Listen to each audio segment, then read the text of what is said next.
Hello everyone. हम लोग song of my self का इंट्रो पार्ट को हम लोग पिछले वीडियो में देखा था, पिछली क्लास में हम लोग देखा था, हम लोगों ने देखा था। फिर आज की क्लास में हम लोग सॉन्ग ऑफ माई सेल्फ का ही पोएम का पार्ट हम लोग पढ़ने वाले हैं। इससे पहले कि हम लोग सॉन्ग ऑफ माई सेल्फ का थीम को पढ़ लेते हैं।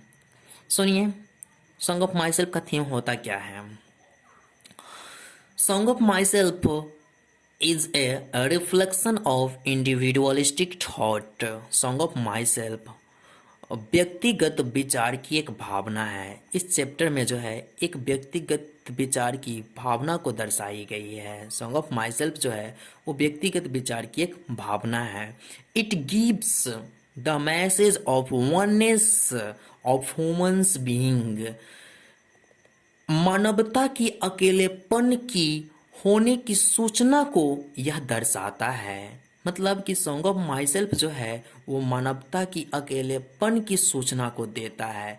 और यहाँ पर अर्थात इस चैप्टर में सॉन्ग ऑफ माई सेल्फ में वाल्ट विटमैन की अकेलेपन को हम लोग देखेंगे कि किस तरह से वो अपने अकेलेपन को व्यक्त करते हैं।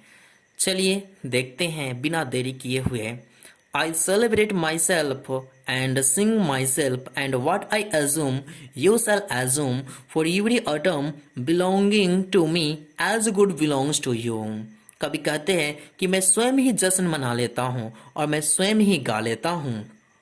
कभी की अकेलेपन को देखिए, इस मैंने पहले ही बता दिया था थीम के माध्यम से कि इसमें अकेलापन को दर्शाया गया है। कभी कहते हैं कि मैं स्वयं ही जश्न मना लेता हूँ और मैं स्वयं ही गा लेता हूँ, और मैं जो मानता हूँ उसे तुम भी अवश्य मानोगे। क्यों कभी ऐसा कहता है कि मैं जो मानता हूँ उसे तुम भी अवश्य मानोगे? क्योंकि मेरा शरीर का हर कण जिन अणु परमाणु से मिलकर बना है। कभी कहते हैं क्योंकि मेरे शरीर का हर कण जिन अणु परमाणु से मिलकर बना है, उसी अणु परमाणु से मिलकर तुम्हारा भी शरीर बना है। इसलिए मैं जो मानता हूँ उसे तुम भी अवश्य मानोगे। फिर कभी जो है अगली लाइन में आगे बताते हैं, आगे की तरफ बढ़ते हुए बताते हैं, कहते हैं कि I loaf and invite my soul. मैं भ्रमण करता हूँ और अपने आत्मा को आमंत्रित करता हूँ। कहने का मतलब कि मैं मनमौजी हूँ, मैं अपने दिलों की सुनता हूँ। I lean and loaf at my ease, observing a spear of summer grass.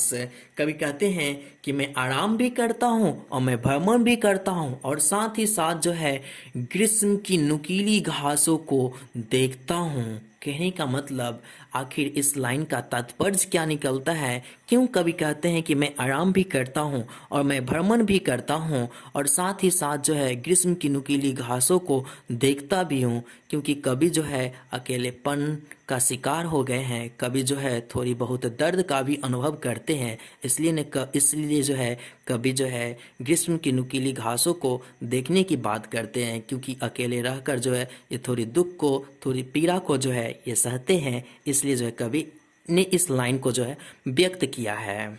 फिर आगे देखते हैं, my tongue every atom of my blood formed from this soil this air. कभी जो है अपनी लाइन की कनेक्शन को बताते हुए बताते हैं, क्योंकि कवि का जन्म जो है अमेरिका में हुआ था, तो ये अपनी जो है भूमि की पहचान को बताते हुए, अपने को जोड़ते हुए बताते हैं। कहते हैं कि मेरे जीभ और मेरे खून का हर कतरा इसी मिट्टी से बना हुआ है। कभी कहते हैं कि मेरा जीव और मेरे खून का हर कतरा यहीं की मिट्टी से बनी हुई है, यहीं की हवा से बनी हुई है। कभी जो है अपनी लगाव अमेरिका की मिट्टी को बताते हैं कि अमेरिका की मिट्टी से ही उनके खून का हर एक कतरा जो है बना हुआ है, और वहीं की हवा से जो है उनके शरीर का हर एक कतरा जो है बना हुआ है। अपनी लगाव को बताते हुए बताते हैं। और फिर कभी कहते हैं, born here of parents, born here from parents the same and their parents the same। कहते हैं कि मेरे जन्म देने वाले माता पिता यहाँ पर जन्म लिए हैं और उनके भी माता पिता यहाँ पर जन्म लिए हैं, और उनके माता पिता एक ही है और मेरे भी माता पिता एक ही है, यानी कि सब एक ही है। फिर कभी कहते हैं कि I now 37 years old in perfect in perfect health begin. मैं अब 37 वर्ष की अवस्था में हूँ, जो कि पूर्णतः स्वास्थ्य की अवस्था है। Hoping to cease not till death, और मैं उम्मीद करता हूँ कि मैं अपने मृत्यु पर्यंत तक इसी स्वास्थ्य की अवस्था में जीते रहूँ। फिर कवि जो है अपनी विचार को आगे प्रकट करते हुए बताते हैं कि क्रिट्स एंड स्कूल्स इन अबिसियंस। क्रिट्स का मतलब यहाँ पर धार्मिक विचारधारा होता है। स्कूल्स का मतलब यहाँ पर स्कूल नहीं हो जाएगा। स्कूल का मतलब यहाँ पर आस्था होता है। जो धर्म में आस्था जो रखता है ना, उसी को बोला जाता है आस्था। तो यहाँ पर स्कूल्स का मतलब आस्था होता है। अबिसियंस का मतलब होता है रोक या रुकावट या रोकना।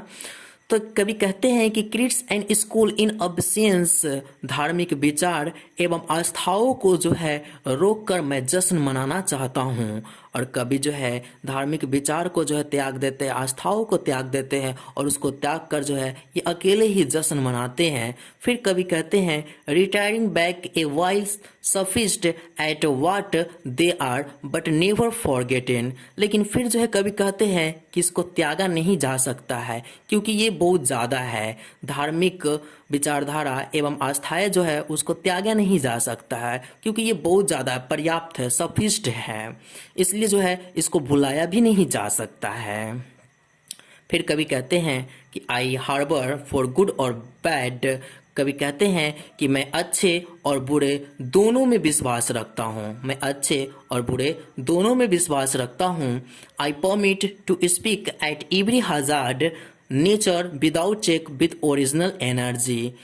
प्रकृति को बिना आहत पहुँचाए हुए, कवि कहते हैं कि प्रकृति को बिना आहत पहुँचाए हुए ऊर्जामयी होकर, पूर्ण ऊर्जामयी होकर मैं